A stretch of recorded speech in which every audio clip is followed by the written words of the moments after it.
Oh, okay. Yes. And good evening, Carol. Good Good evening, Carol. evening. Oh, yes, good evening. Yes, lovely to have you with us. And is honored that guest. earlier? Good evening. Sorry, are you addressing Yes, Dahlia? good evening. Yes, Good I evening. am. Yes, Good good evening from evening. Kingston, Jamaica. Oh, Good my evening. Lord. Wonderful, wonderful. Who's on the line from Jamaica? I'm Dahlia. Dr. McDaniel Dixon. Oh, fantastic. Wonderful. My sister. Oh, excellent. What's her name? Sorry, just Wow. remind me again, her name. It shows so clearly. Dr. McDaniel Dixon. So Okay. it's Dahlia McDaniel Dixon. Wow, good evening to you. Good evening. Good evening. Good evening. And I can also see, is that Millie? Good evening, Millie. Okay. No. Doctor, let me just set some protocol and move forward. So how do you like to be referred? So we just refer to you as doctor here because there's a couple of doctors that are online. How about Carol or Dr. Carol if it I'll makes a refer to you difference? as, okay. Let me just start. Are you averse to the recording? We No, like not to at record. all. Not at all. Okay, so the recording's in progress, so we're about to go. So for everyone that's just joined, I'd like to thank you for joining. As you're aware, the Knowledge Pool is a subdivision of our ministry, House of Praise Ministry, of which I'm privileged to be leading, and I'm supported by a number of ministers who are on this call. And Dr. Carol, just for your reference and for those who are on the call, the Knowledge Pool seeks as a subdivision of our ministry, and we provide capabilities around learning, both in terms of theological aspects, and we deal with topical issues of the day, both medical, political, and other streams. For the last couple of weeks, last week I ran a session on the structure and form of heaven. And the week before, we covered a book that was launched by Dr. Joe Aldred, Thriving in Babylon, which is a play on the indigenous population having us, as in from the Caribbean, living and moving in the UK. And then previous to that, we spoke about mental health mainly within the younger generation, within the Gen Z generation. So tonight, we're delighted to have you with us. So before I just plow into it, Dr. Carol, if I may just share your profile to the wider audience, and just for everyone's reference, this is being recorded on Facebook, on Twitch, also on Instagram, and also on YouTube. And the recording will be made available to you at the end of it. So let me just give you some context to who sits before us or sits virtually before us. Dr. Carol Daniel has been a medical doctor for 30 years and a consultant psychiatrist for 24 years. She trained in Jamaica and the United Kingdom.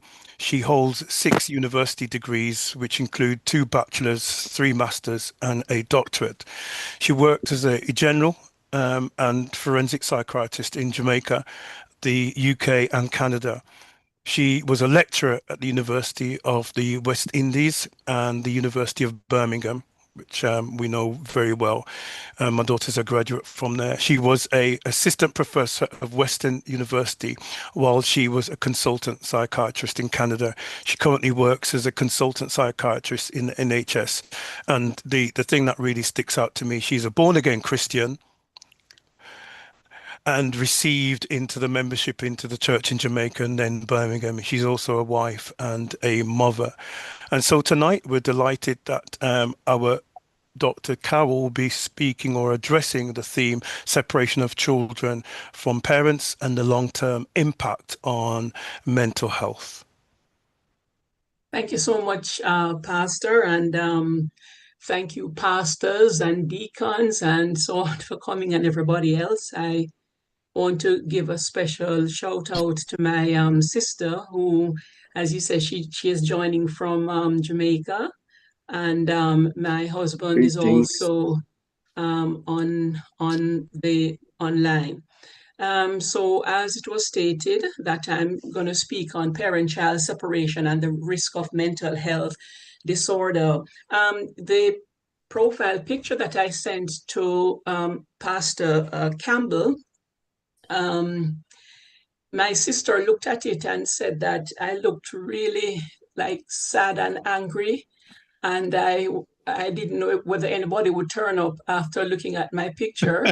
But my husband was a little bit more tactful and said, well, you look a little bit angry, but yeah. Well, let All me right. say I've worked my magic to get them here. Thanks. Right. So I think what we need to do is to start off with some definitions so that we're all on the same page. You'll understand what, I'm actually referring to. And the thing about parent-child dyad, by parent, I don't mean necessarily somebody who has given birth.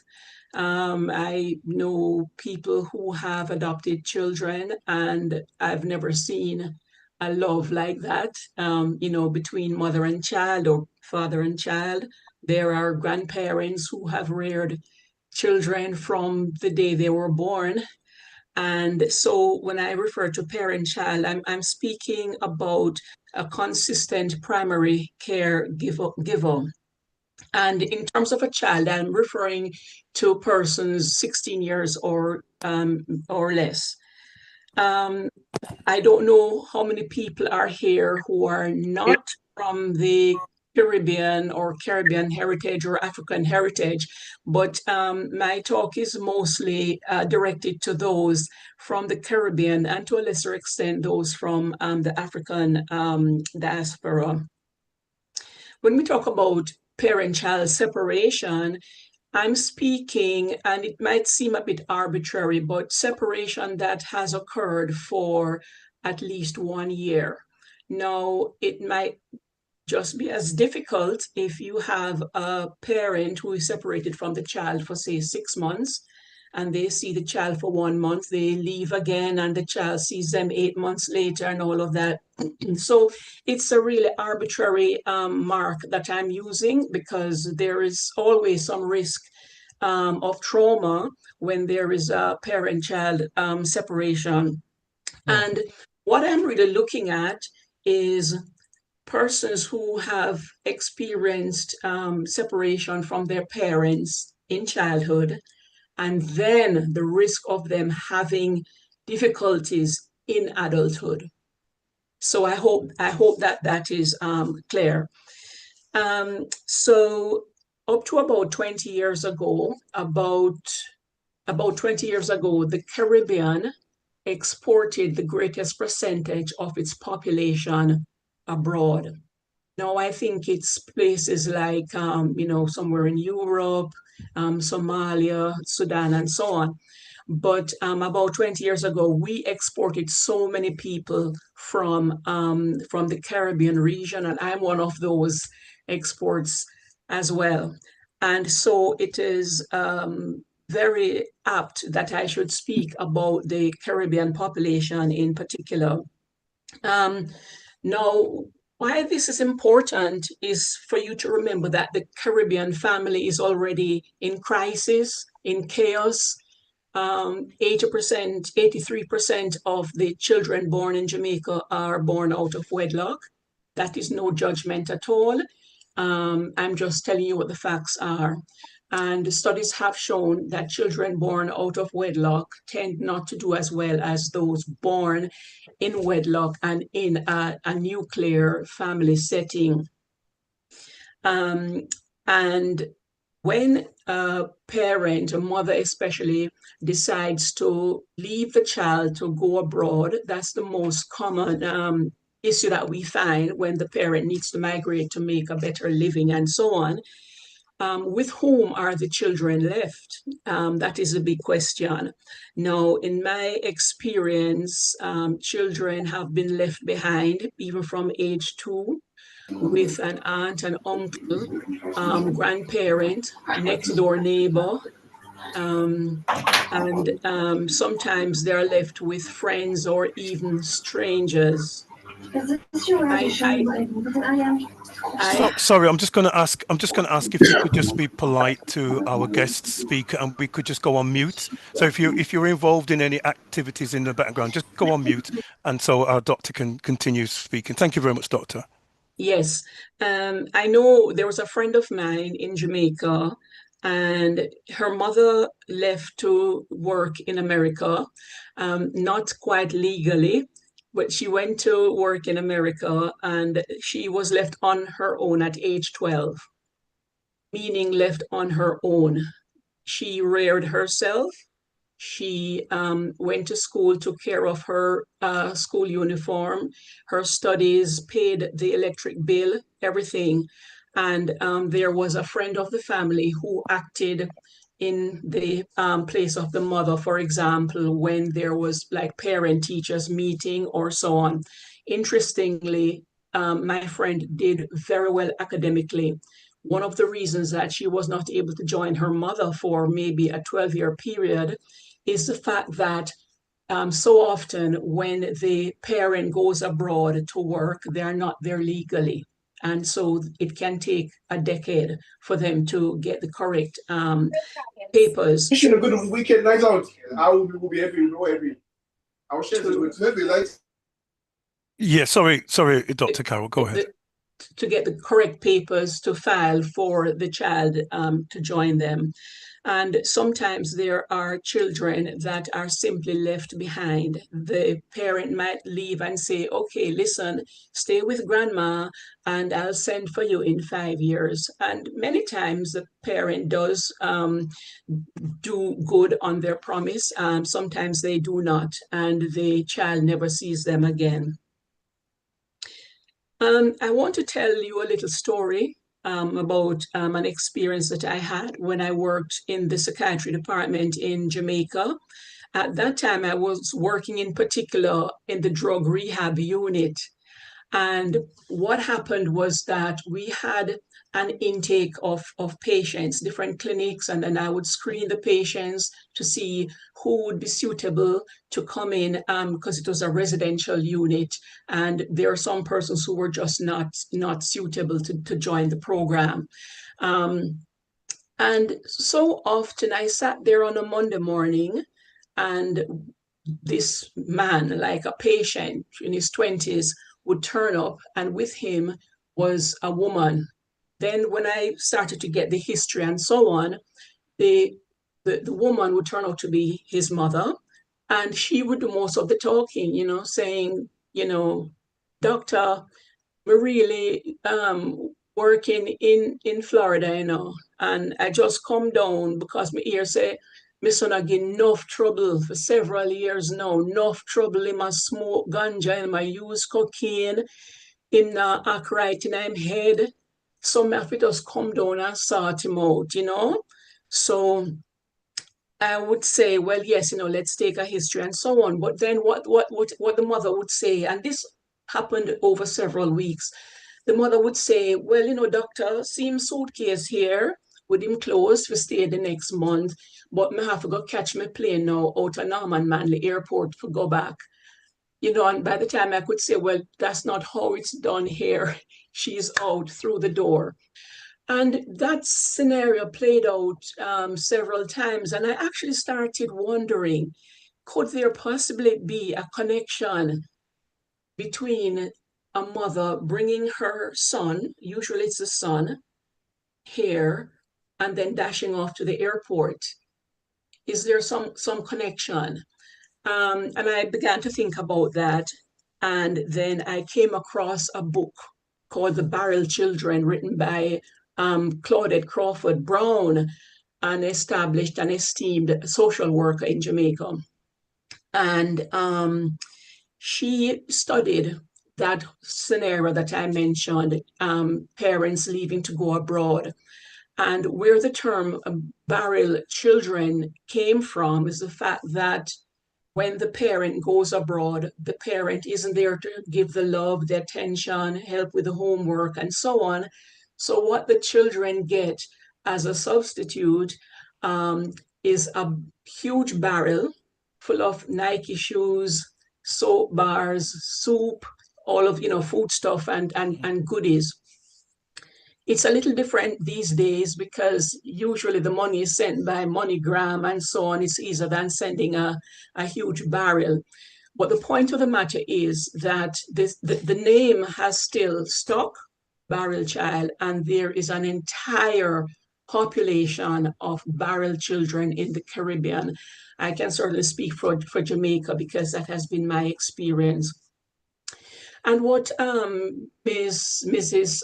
Crawford Brown noticed, she did a study on juvenile boys who were incarcerated in Jamaica. And she found out that those who were doing the worst, meaning they had greater offending history, they suffered from mental health illnesses more, were those who were separated from their parents long before they came into the institution. And she felt, that there could be something there. Now, why this was of interest to me is that when you're doing your doctorate in psychiatry in Jamaica, for your final year, you need to do a research project, produce a thesis on a Caribbean population. I wanted to subspecialize in forensic psychiatry, and where I could do that was Birmingham. And so I applied, I got a scholarship, and I came to Birmingham to work in a forensic hospital. That was mainly for men. And Can you say, Doctor, is it okay to just interject? Of course, Oh, please. okay. So, can you say which hospital? Because we know Birmingham very well. Rayside Clinic in Rubery. Yeah, we know it. Yes. I So I know worked. Rayside. Yeah. I worked at Bromsgrove, which was not far from Rayside. Yes, Barnsley right. Hall. Yes. And so I worked there for a year, and it was staggering the number of Caribbean men, young, strong, fit Caribbean men who were in this institution.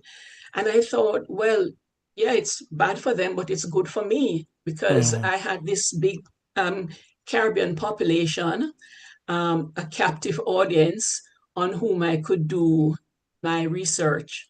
So just to get a bit technical, I did a retrospective case control research where I chose 30 men in the hospital, Caribbean men, and 30, well, actually it was 50 men in the community, Caribbean men in the community who had no history of mental illness or offending behavior. And I was going to compare them, but looking back at their childhood.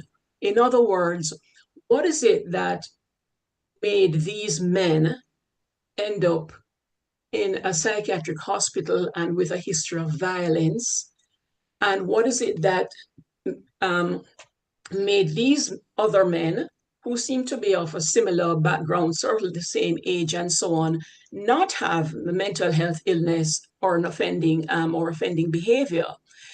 And so was this let me just get my bearings on this. So was this a 50 and a 30 split? So the 50 men had no background of mental health, and then the 30 men. So really, your sample size is just under 100. Your sample size is 80. Yes. So, 30, you're supposed to have more controls than cases.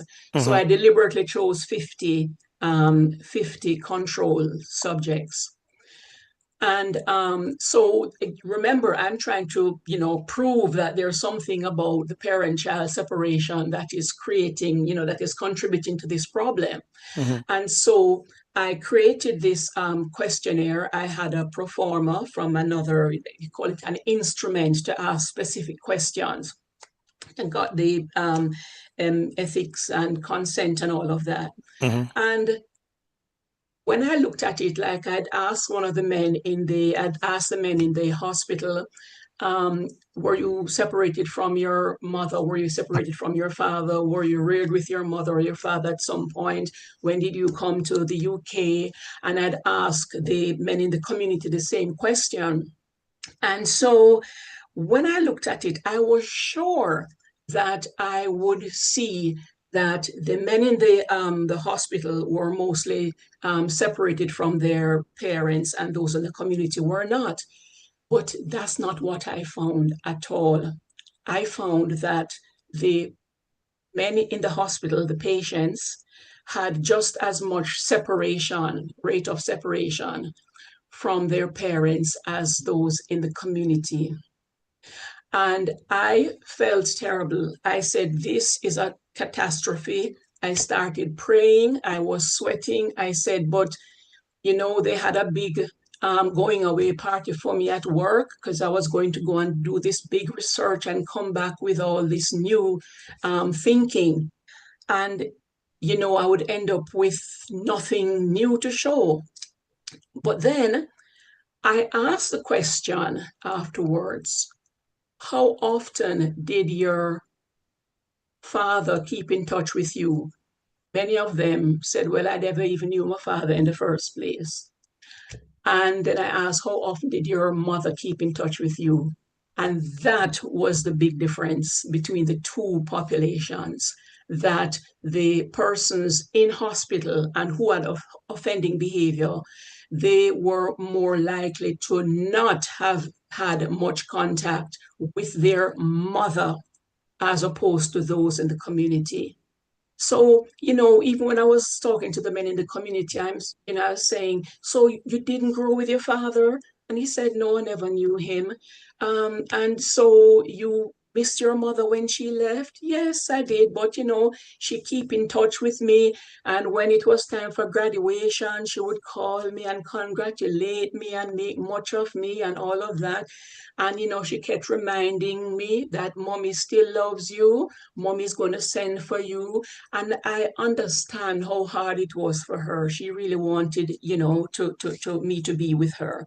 And that was a big difference. And there is something that is called the attachment theory.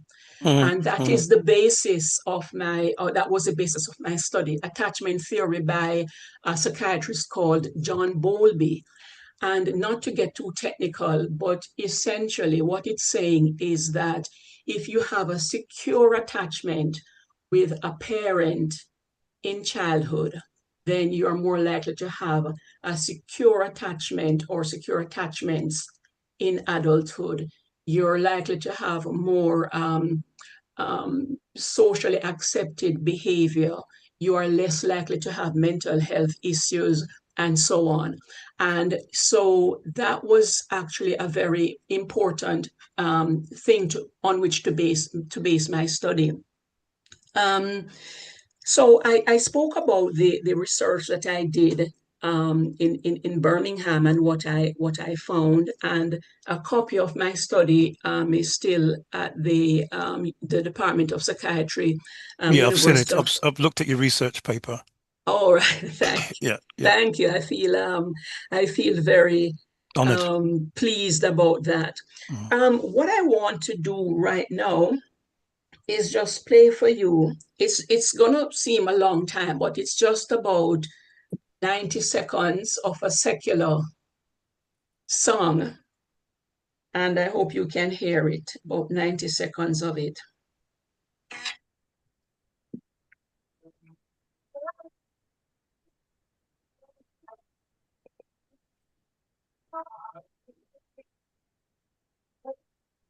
You might want to turn the volume up if you can, or hold it to your speaker.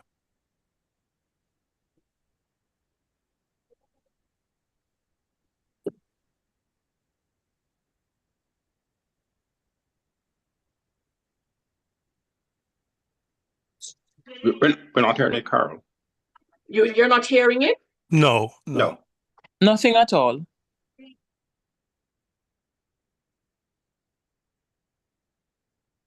Interesting.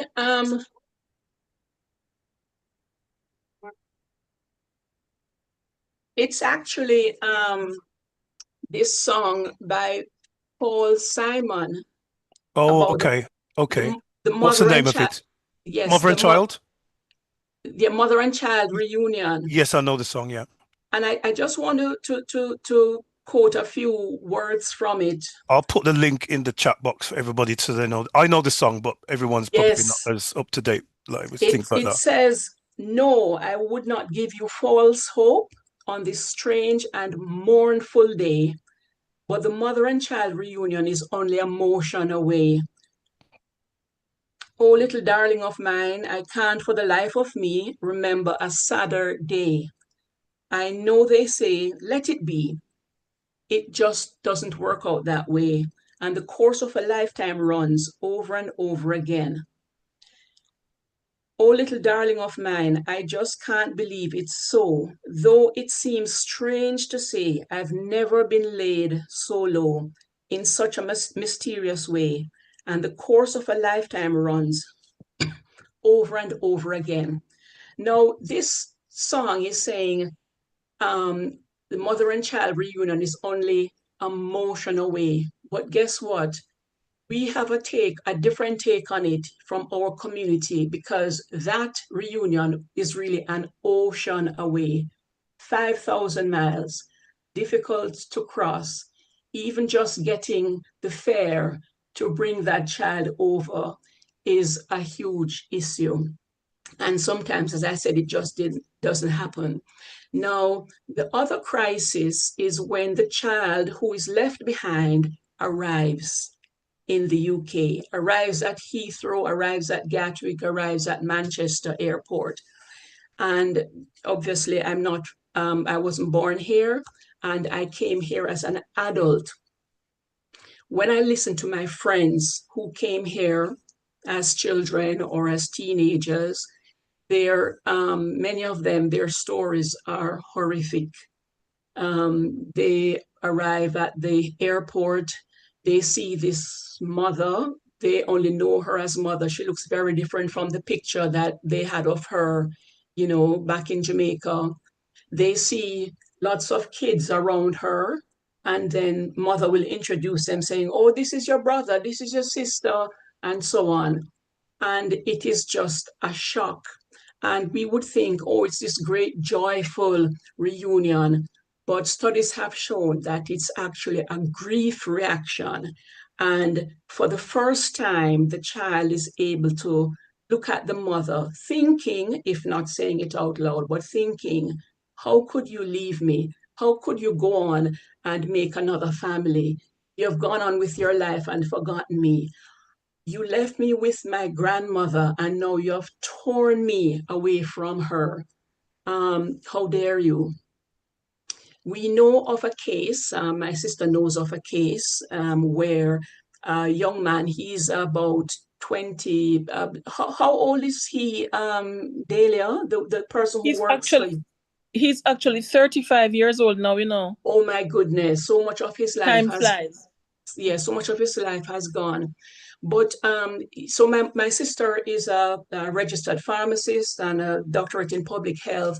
And somebody in England, a barrister, reached out to her. The barrister is from Jamaica, saying, "Listen, my son is in trouble, using drugs, mental health issues, bipolar disorder.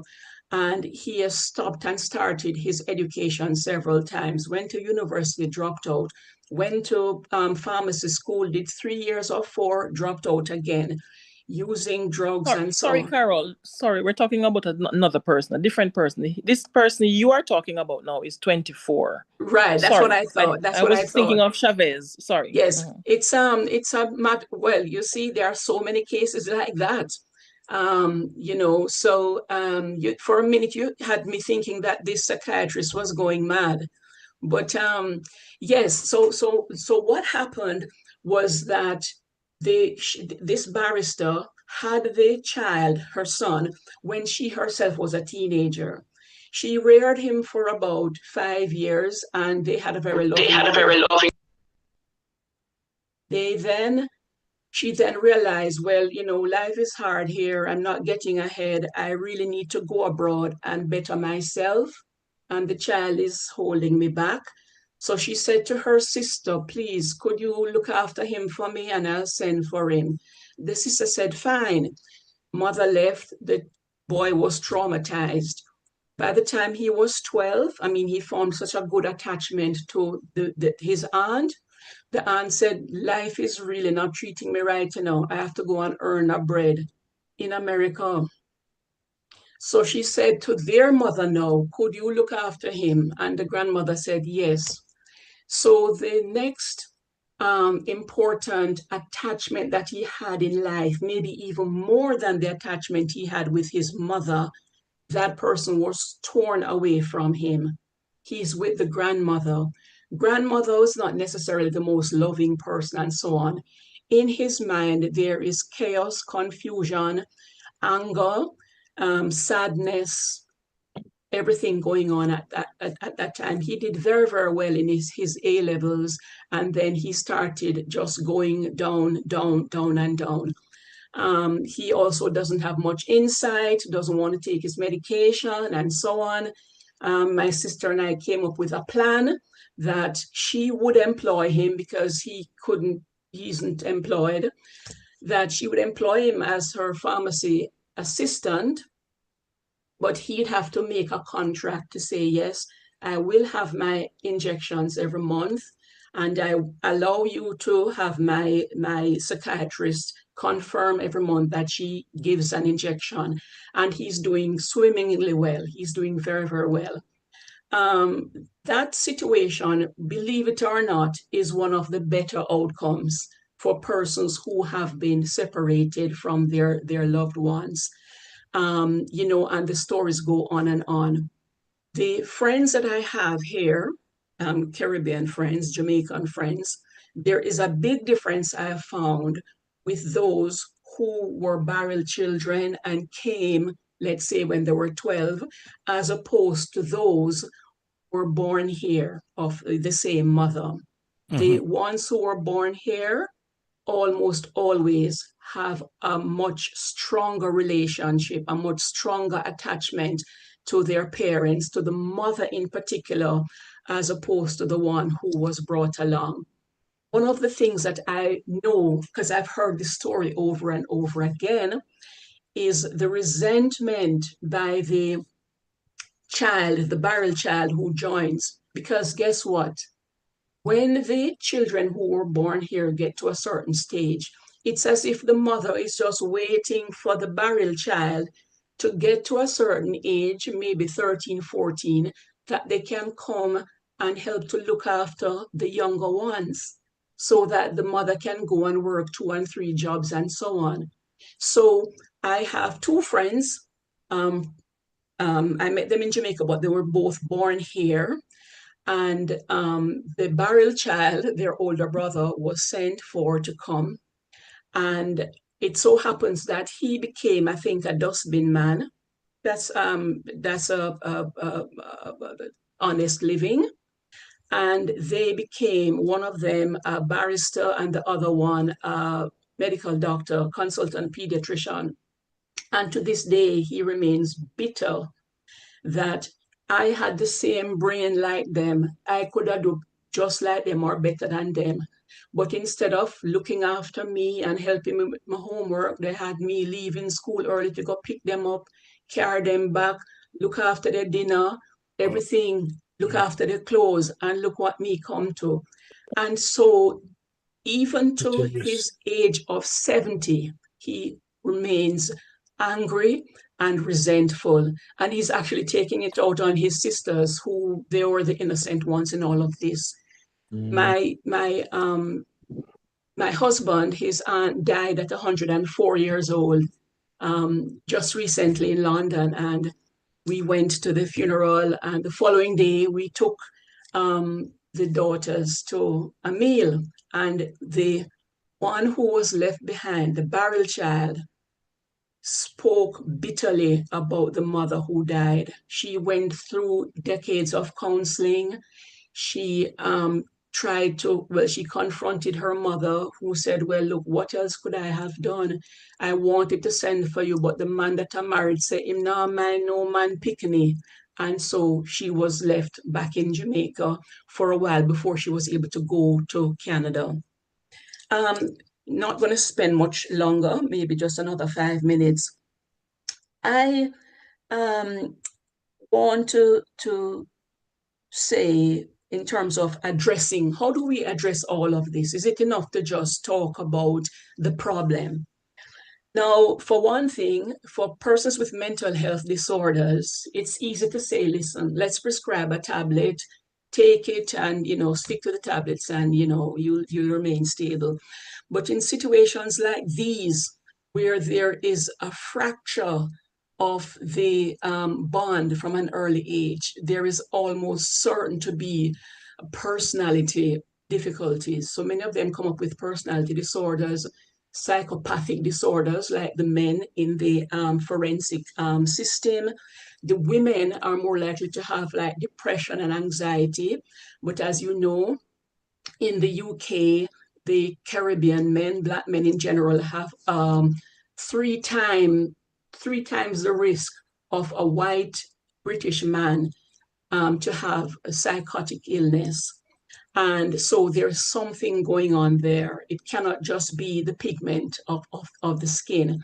When you combine coming to this cold country, the grief reaction of meeting your parents, and then you add racism on top of that, that is, likely to have a not very good result. So the point of that is that psychotherapy is going to be even more important than medications, because we're talking about a fractured personality. I would say that we should start at the beginning. And if I could do one thing, it would be to encourage young women in Jamaica to plan their family. In other words, try not to have a child at 17, and then when you're 26, you think, oh gosh, life is so hard. I really need to go abroad and get an education or get a job or so. So I have found that many of my friends from Africa, they get married there, they come here as a couple, and after they establish themselves, they then start their family and have a nuclear setting. So that's I think something that is going to be very important to start from the beginning. I think that if the child is there already, you have a child, I think there should be family therapy from back home, where you'd sit with the child and a therapist and even the potential caregiver to say, listen, this is what is happening. This is why I have to go. Grandma will look after you and all of that. And the child can actually speak about his fears and, anticipation and so on. Now, after the barrel child arrives, there will probably be need for family therapy again, because that is quite a traumatic situation and a change of the entropy of the family, because the barrel child is the stranger in the family. And so you must expect difficulties there. I just want to close by giving a little bit of my own experience, where in order for me to come to study my forensic course, to do my fellowship, I had to do it for a year. And in fact, one of the criteria for being eligible for that scholarship is that you should come alone. They normally would not allow women who are married or with children to even be considered for the scholarship, but I got this British Chevening scholarship. I still try to sneak my son into the country, and when I say sneak him into the country, I brought him along with me and his nanny. We had the nanny from Jamaica. It just didn't work out. She didn't get the go-ahead from immigration at the airport, and I was left with him. Now, there is no way that I could have studied full-time, worked full-time, and cared for my son. So my husband said, listen, send him back home. I'm going to be living with my parents anyway, and I will look after him. My sister as well helped to look after him. Luckily, he was just 3 years old at the time, and it didn't have that much of an impact on him. And I came back at 4 years old, and I continued with the relationship. However, after we moved here to England, I decided when he was about 16 years old that I wanted to go to Canada to work. I was hoping that they would come with me, and we actually had therapy to discuss, the plans. For one thing, I was running away from racism in this country, only to find out that racism abounds just about everywhere. And 7 years later, I came back. The point is that I left my son again. This time it was for about 5 years. And for reasons that we won't go into, my husband thought it was better for him to remain because he was finishing GCSEs and he was going on to A levels and so on. So he said, why disrupt that? And then my son went off the rails. He began to use substances, just not interested in school. He's now 28, and to this day, he still hasn't gotten his tertiary education, and he has no plans to do so. He has made that clear to us. And, he has been working entry-level job to entry-level job and so on. And then when I went to Canada, it got much worse. And I tend to get emotional when I speak of my own situation. So it's not that I'm speaking from the point of view of a therapist or a psychiatrist. This is lived experience. Mm-hmm. And it is shocking to know that this is what I specialized in. This was my thesis. And the same thing has repeated itself within my own circumstance. And I remember I didn't speak to my son by video until 2 weeks after I went to Canada. And when we came onto our cameras, we just started crying. We cried and cried and cried for about 10 minutes. And not much was said after that, but that was that heralded what was to come after that. And my husband had no end of difficulty with him here. Eventually, I said, all right, son, why don't you just come and join me in Canada then? And he did, and things got much, much worse. So he needed a mother figure, and he also needed a father figure. And he just spiraled. He at one point, he ended up in jail. He continued to use drugs more heavily. At one point, I witnessed one of his psychotic episodes from using cannabis. He couldn't keep a job, still has trouble keeping a job now, although he has come off all substances and so on. And eventually, we decided, let's just go back home. England feels like home. And we're here. He has lost several years of his life, productive years. And, I can say that we think he has underachieved. Maybe we have high expectations because we're from a family of academics and so on, ambition and all of that. But what I'm saying is that it is real. This is not just a theory from which I'm speaking. And I'm going to answer the question that you're already asking. How do you know that it's your departure, that loss of attachment that caused this issue? Whenever my son is in a tight spot, a difficult place, that is his go-to. He'll say to me, you left me, you abandoned me. And when I tried to explain, he said, stop. Did you or daddy ever grow without your parents? Did they ever leave you for whatever reason, to study, for better pay, whatever? And we have to say quite truthfully, no. So the question is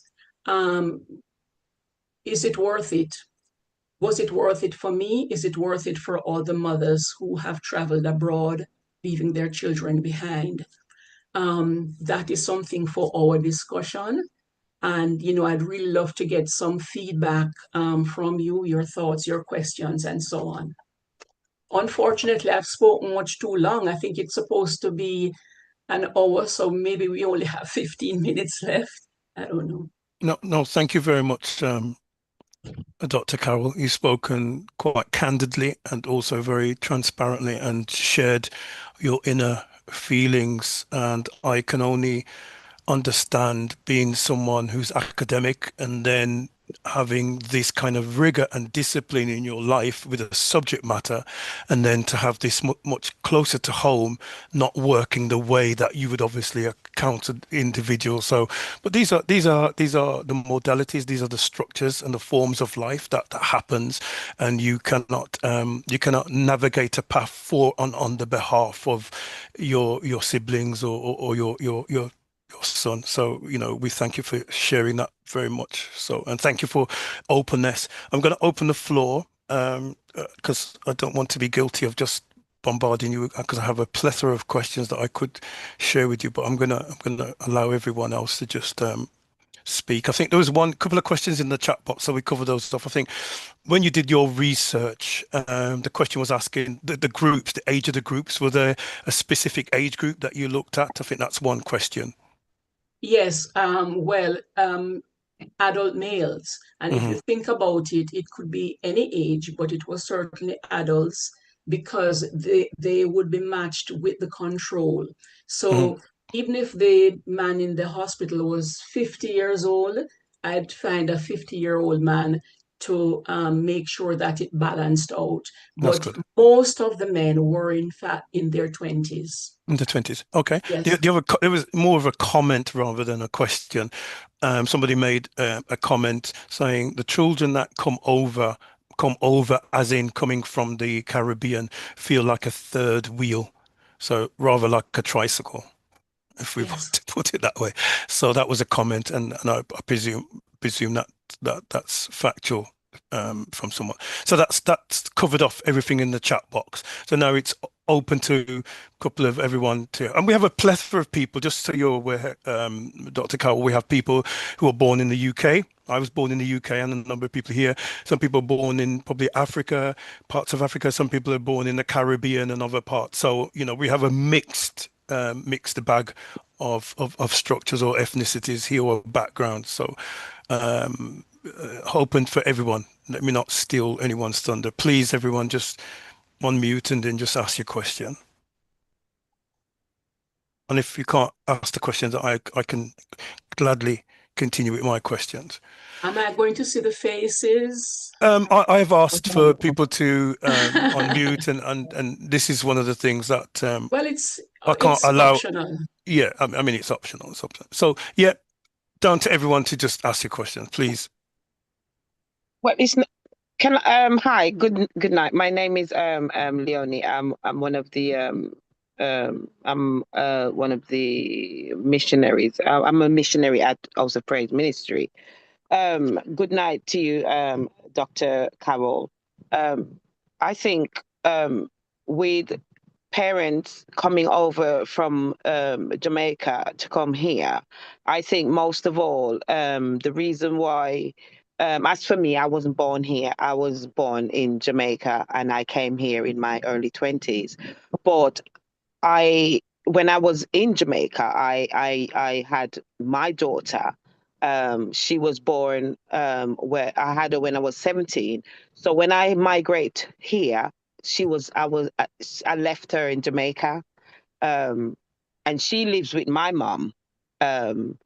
That's who I leave I left her in my mom's care, but I know she was well looked after. But in my head, I think about it and I thought, no, I'm not going to leave her there because with how things are in Jamaica, from what I've seen, from what I've known and grown up to see, I didn't leave her there. I brought her.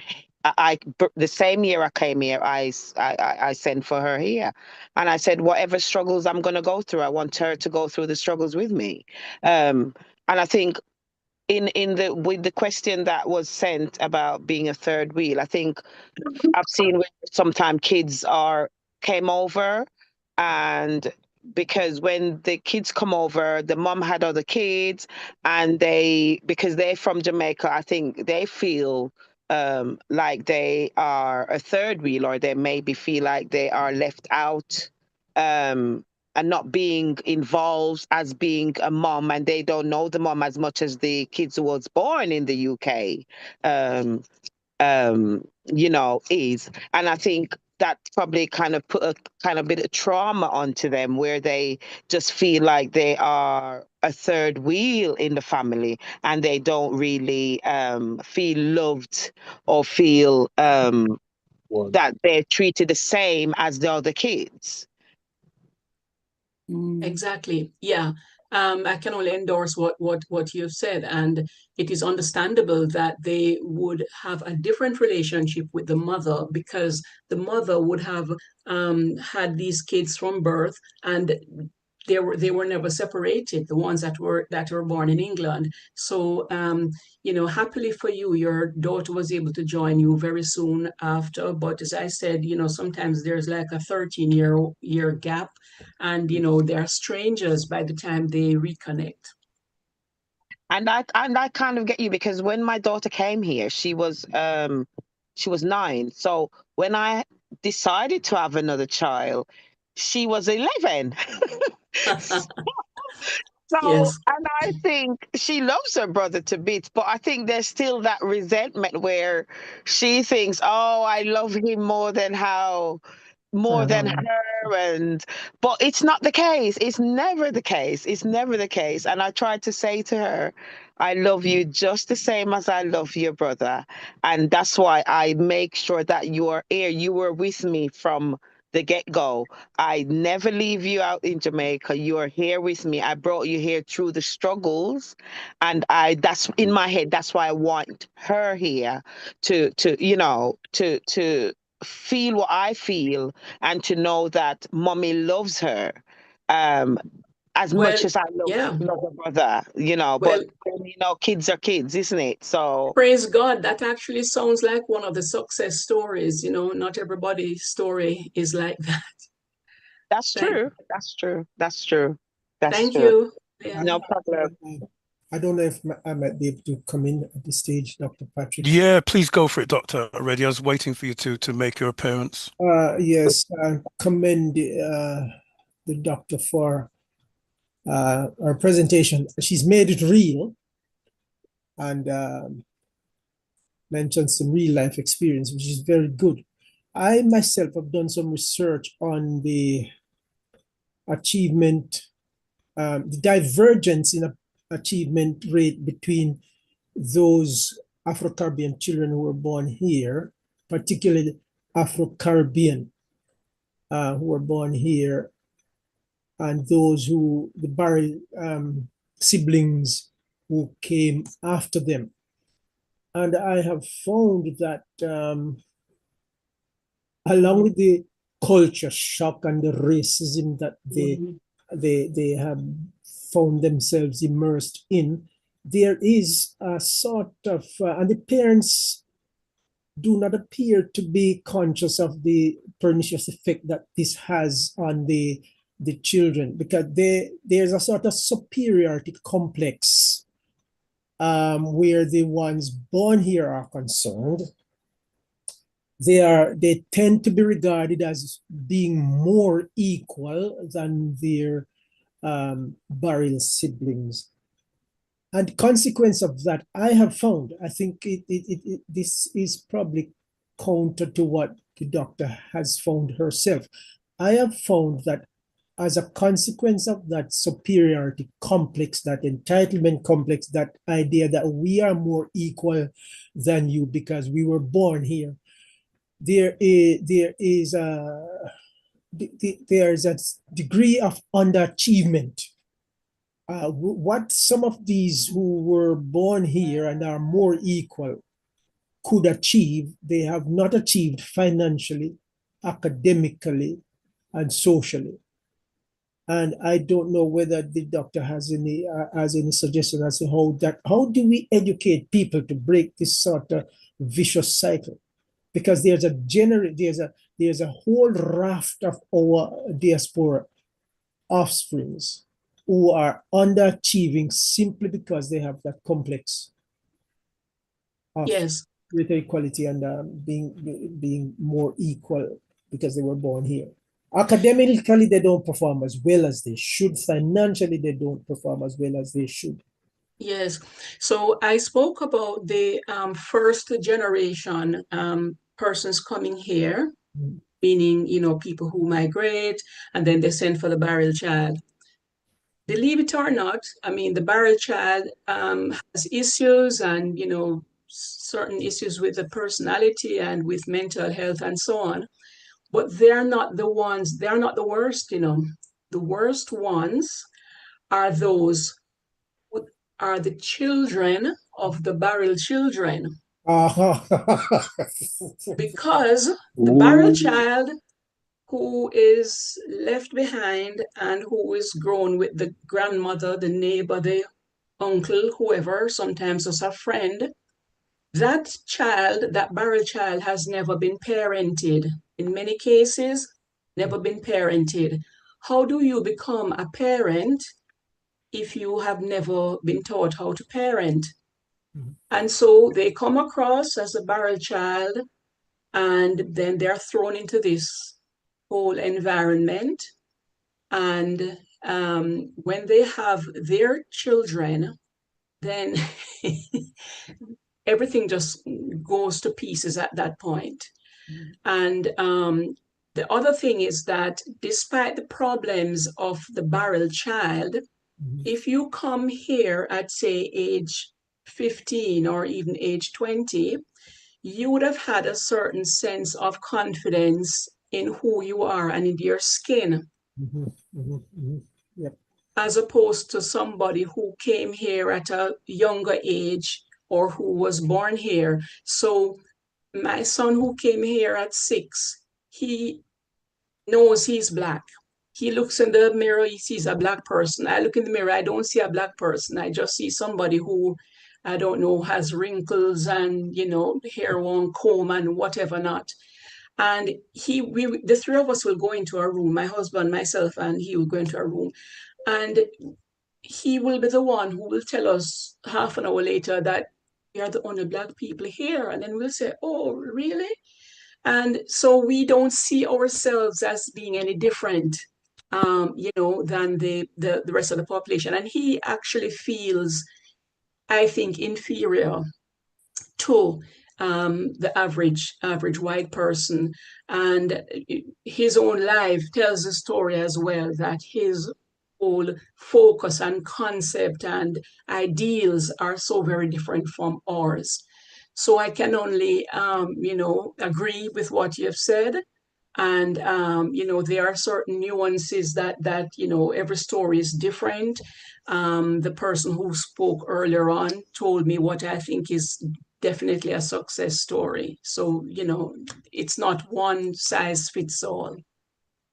Dr. Carol, thank you, Dr. Reddy. Always a pertinent and structured, balanced question. I like the way you approach. And just for the books, Dr. Carol, Dr. Reddy's holds a doctorate in mathematics, and so he's very academic as well. So, Lady Rebecca, I believe, has a question. Yeah. Good evening, Dr. Carol. Thank you so much for the insightful presentation. I've really enjoyed it. I think it was interesting how you spoke about Bowlby. Obviously, also there's Ainsworth and the strange situation, and the fact that the secure base really does help with children feeling more comfortable to explore and have that kind of behavior. I guess my question stems from church and thinking about church. Do you think that there's the potential for the church to act as a secure base when the mother isn't there? For example, looking at what you spoke about, even without the presence of the mother, do you think that for some children, them being able to go to church and have motherly figures helps them when they may not have their actual biological mother around? Yes, that's a very important thing that I missed from my talk. I can even speak just as an adult that, when I don't go to church, people miss me, they ask after me, they will text me, they will call me, how are you? How is your knee? How is the arthritis? So to know that you are surrounded by love, by people who genuinely care, people who are not waiting on that barrel to come, to divide it amongst themselves. Unconditional love loving the child with the love of the Lord. For sure, the church can play a very important part and does play a very important part, in sort of bolstering the child left behind. Yeah, thank you so much. I am going to take two more questions. Somebody at this late stage have just WhatsApped me, Dr. Carol, and just asked me for the link. So, but just on mute. Whoever needs to give the question. Hi, dear, it's Michaela. Hi. Hi. It's not a question. It's more of a testimony of my own experience. Of being a barrel child. Well, I'm 33 now, but I came here when I was 11. I grew with my grandma in Jamaica from I was about the age of 6 months old. So I didn't grow with my mom and I didn't grow with my dad. So when I came here, I came with my grandma and I came to my dad. So when I came, my dad had a partner and they had just had a young child, and as as I said, I was age 11. As a child, I used to always feel, sometimes a bit left out, or, I felt, why was I not raised by my mom or my dad? I also remembered, obviously, when you first come over, you don't have your passports are not, half of the time, they're not sorted out properly by your parents. And that was the case for myself. And I remember, when my dad used to go on holiday with my little brother and his partner at the time, I used to, again, feel so left out, wondering why am I the one that's left behind again? And then also,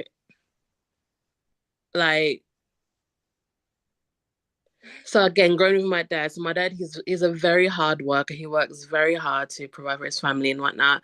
But then again, I remember, when he separated from my brother's mom, that was traumatic because I remember one evening I just came home and all her stuff was gone.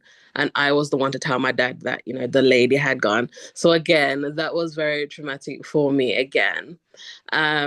And I found myself, I had to make my little dinners, like put like wedges in the oven, chicken nuggets and stuff like that. And, I suppose it didn't have such a negative impact on me, but in certain ways it did. It made me very resilient. I always go out and I manage to get things done on my own. I managed, if I'm I always manage to figure things out for myself.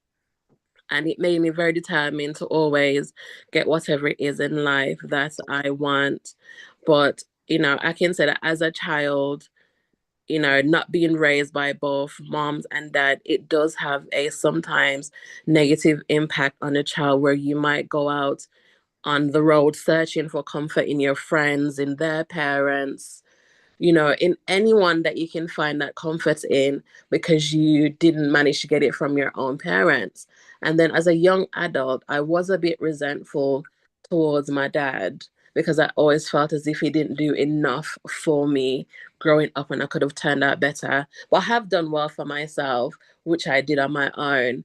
But I say that to say this, that what you mentioned earlier about the parent-child separation, it does have an effect on a lot of children. They may not notice it at the time, but the older they get, and then also when they have their own children, a lot of time that lack of parenthood presents itself. And I feel as if it's something that needs to be discussed more within, the Black community and how these things affect children. That's all I wanted to say. Thank you so much. Thank you. Valid, yeah, valid. I think we have a good friend of mine, Sister Maureen, has just asked for the link. She's joined, and I believe that she has a question. So she's got her hand just on mute, Maureen, and then you can fire away. Good evening, everyone. Hi. I just joined, so I didn't catch the doctor's name. Dr. Carol. Dr. Carol. So good evening, Dr. Carol. Very interesting. And I just wanted to ask, when I joined, you made you quoted a statement in terms of your son, that when yourself and your husband and your son goes out, is the one that identifies that is different in terms of skin color. And you then said something that kind of triggered something where I thought about, you said that it seems like he had some form of inferiority complex. Yes. Am I right? Yes. And I thought to myself, why did you use that term instead of, for coming from a child that was born in Jamaica? And I would assume that probably what your son was identifying was that there are differences in terms of color, because it would almost seem as if we're colorblind.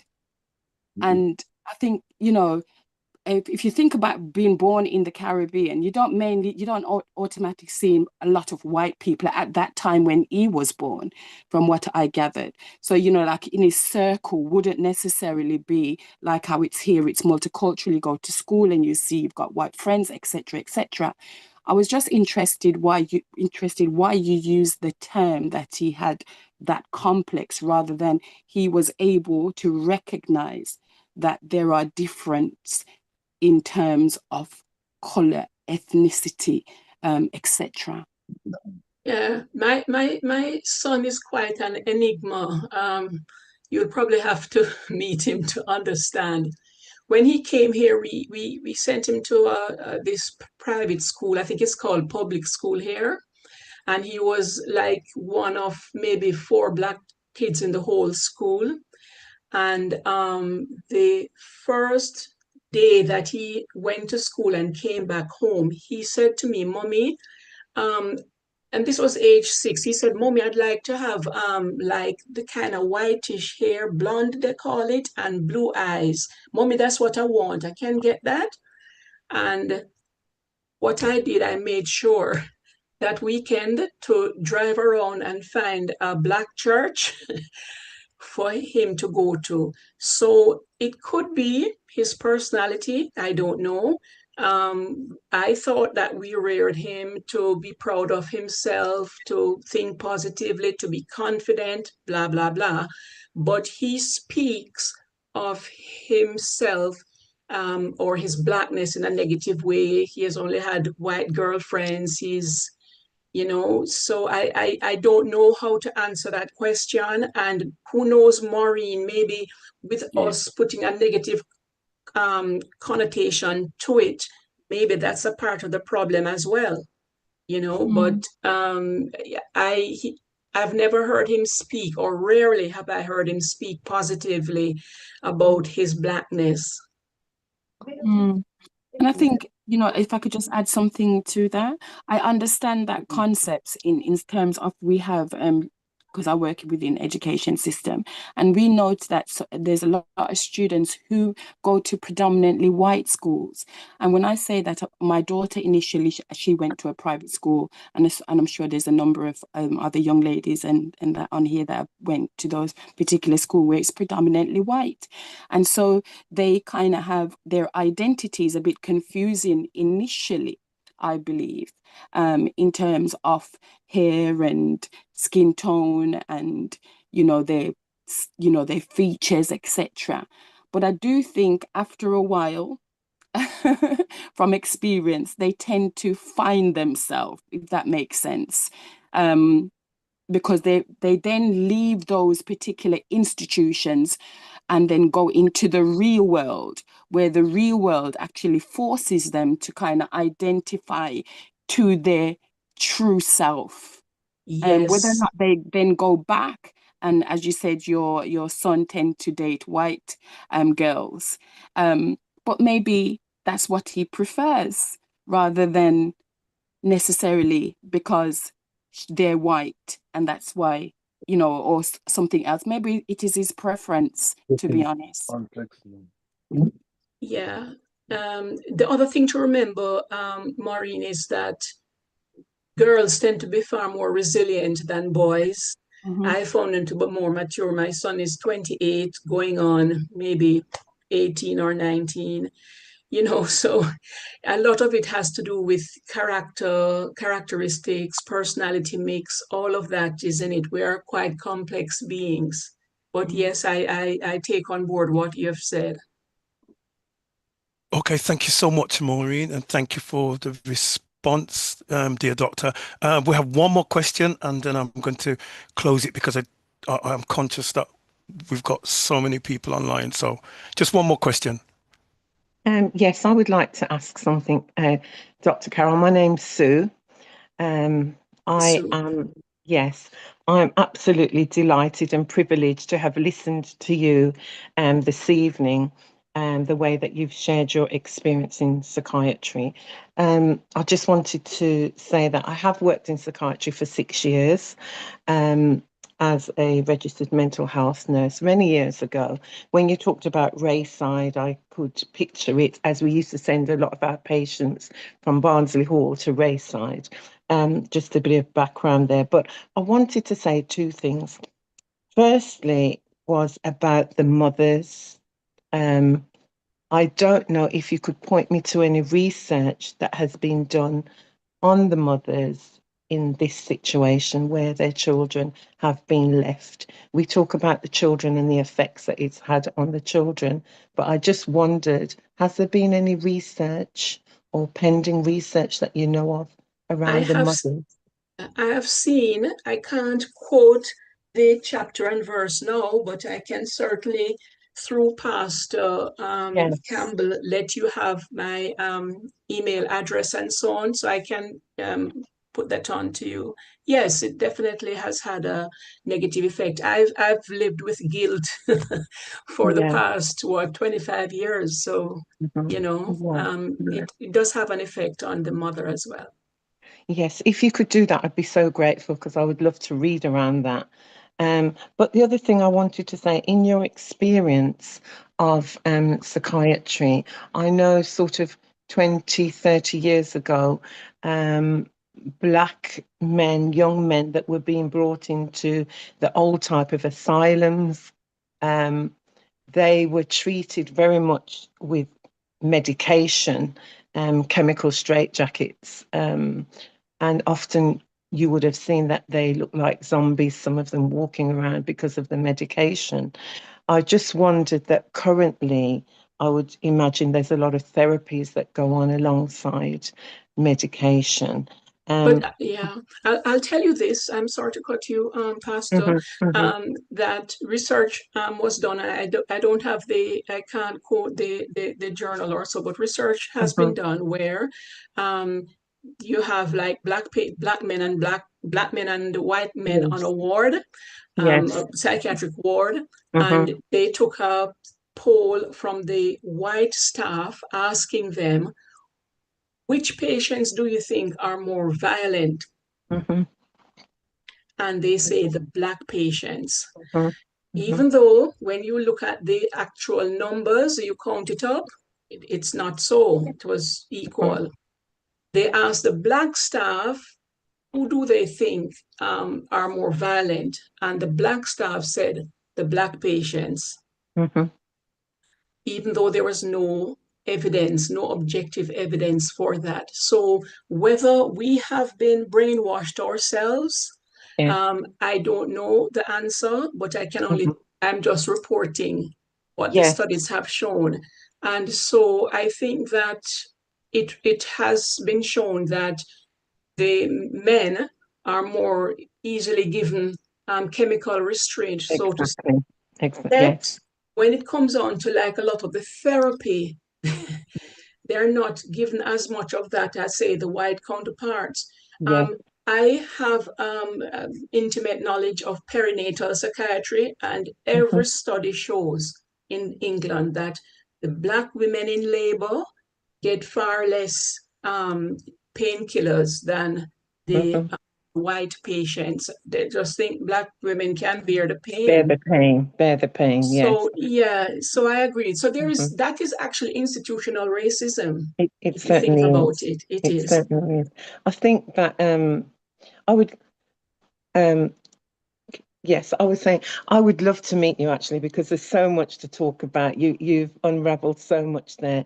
But certainly the latter part of my question was currently, do you feel that young, particularly young Black men under mental health, under the care of the mental health system, are still being over-drugged? Yes. Yeah, Yes. That's what I was trying to express to yeah, you. Yes, definitely. currently. More Yeah, frequently, which is unnecessarily, and yes, higher doses, which is that's unnecessary. right. Yes, thank you. There's so much more I could ask, but I'm going to stop there. It's been wonderful. Sure, we'll exchange email. Absolutely.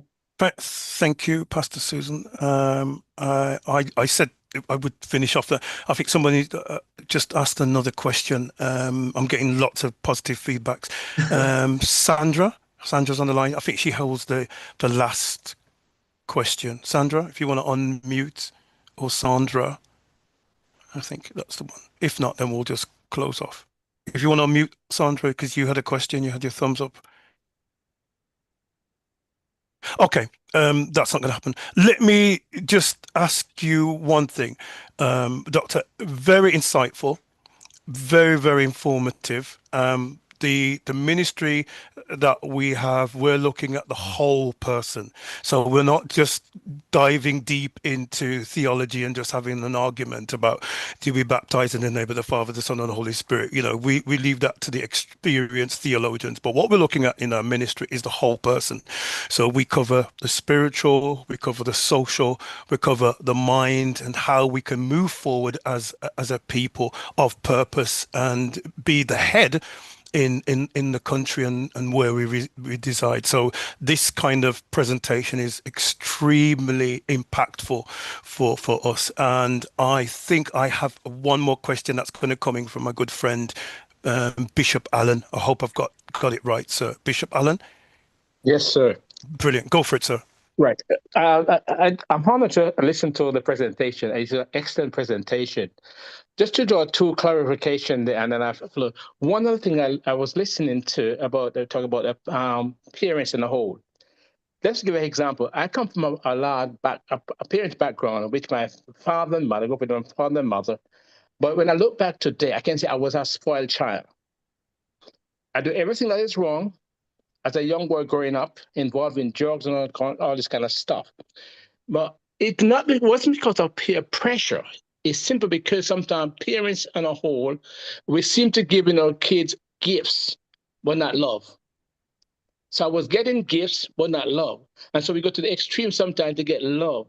And I found it today in these last days, as someone was talking and I listened to something, as I done my research, for instance, example, when I done a research in counseling, I realized that a lot of parents today don't understand the actual foundation of what it means to be a parent. So they go by what they hear, we don't know experience. Thank you. That's all I had to say. Yes. And you have actually stepped on my corn because what you have said, I'm guilty of.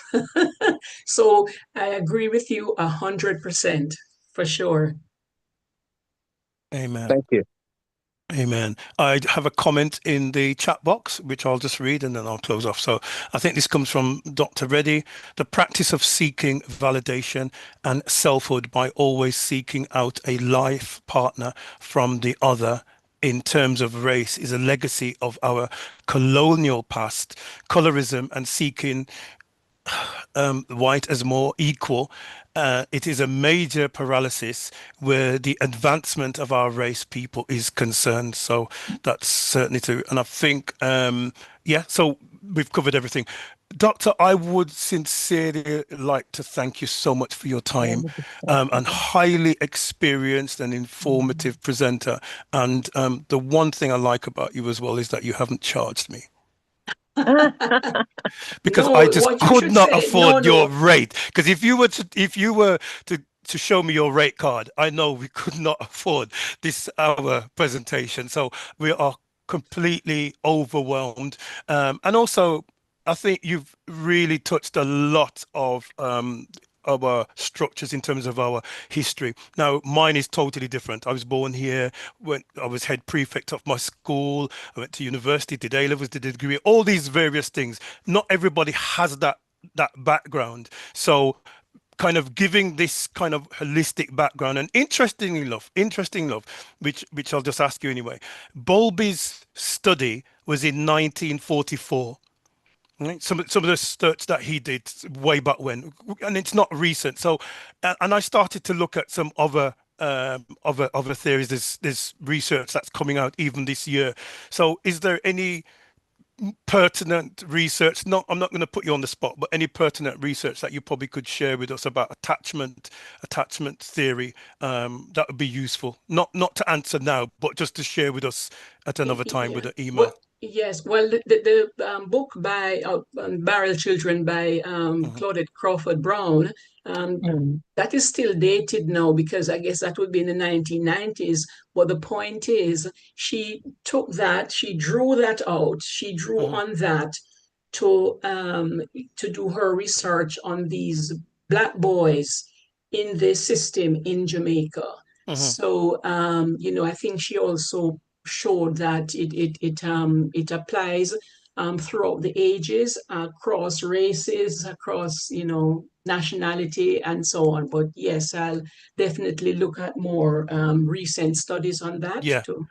And just to do a quick thing on, because I'm interested in research, very, very much interested. So when you did your research way back when, was it a research based around literature review? So you looked at the literature and you opined on that, or was it based about quantitative or qualitative? So you probably had a focus group, you did your interviews, and you looked at the research. Was it a mix of both? What kind of framework did you use? It was a quantitative study. As I said, it was a retrospective case control study of looking at both the men in the hospital and those in the community. And so you used chi-square tests, and I know so that very on. well. I know that well. The instrument SPSS, all of that. So it was quantitative, and Okay. So we're going back into the archives. You're getting a bit worried because you remember SPSS as being the statistical. That's a very difficult program to use, and chi-square, with the bell curve. So that's my area and Dr. Edredy's area. So thank you once again. It's been incredible. Despite you saying that you had a miserable face, you've pulled the crowd, and to date, all the knowledge pools that we've run from the couple of weeks and months, this has been the biggest audience, and I know that there's still more questions, so I think we're going to have to invite you back. All right, thank you so much. It has been a great pleasure. Thank you. And thank you to your sister yes, Dahlia, and my husband, and your dear husband Edwards. as well. And Brother Edwards and everyone that's joined, really, really appreciate your time tonight. Thank you. It's recorded, so once it's recorded, have you got anything that you can share, or can you point us to like literature review that you've written that we can just pull off? I can send them the link. Well, so I will, because I have your number. I'll send stuff to you. Yes. Okay, thank you so much. Let me just close in prayer as we're people of faith. Father, we thank you for the ability to be able to discuss and to reason with rigor and discipline. We thank you for the knowledge pool. We thank you for the knowledge of Dr. Carol and the way that she is forged ahead with her discipline and shared her knowledge, not just here tonight, but with countless thousands. And we thank you for the research that she's done and the work that she's continued to do. And it's impactful to us as a people of your greatness. We pray, Father, that you will help us to develop good relationships with both mothers, with fathers, and be a people of purpose, a people of drive, and a people of commitment, and making a substantial impact to the world that we live in. We thank you, we honor you, we bless your name. Amen. Amen. Amen. Where are you, Carol? I'm in Sutton Coldfield. Are you Solihull or something? No, Warmly Sutton Coldfield. Oh, so you're just down the road from us. Yeah. You're just down. Right. We're quite close to Belfry. The Belfry. Right. Yeah, I've been there a few times. Yes. Well, Dr. Carol, pop the kettle on. I'm popping round for supper. 5 minutes, and I'll be there. Yes. But I need to tell you that it's only the wealthy people who live close to the belfry. So Oh well, I'm just in a at humble that home. point, let's close off. We're not wealthy at all. Bless. But Carol, maybe we should go by him instead. That's what we will do. That's my husband. Is that your husband, Richard? Yes, Richard Oh, Edwards. pleased to meet you, sir. Yeah, you're more than welcome. Come across. We can talk about research and chi-square, and we could knock ourselves out. Absolutely. Yeah, okay. yeah. Come. Thank you so much. As well. Yes, SPSS. Yeah. Yep. God bless you both. Thank you for your time. Take Really care. appreciate you. God bless you, everyone. Thank you so much for Bless joining you. the Knowledge Pool. And you've just tuned in to Knowledge Pool tonight. Thank you. We hope that you'll join us next week, where we'll discover and go deep dive into a theme that we started last week on the structure and form of heaven. So look forward to having you join us next week. God bless you. Thank you, everyone.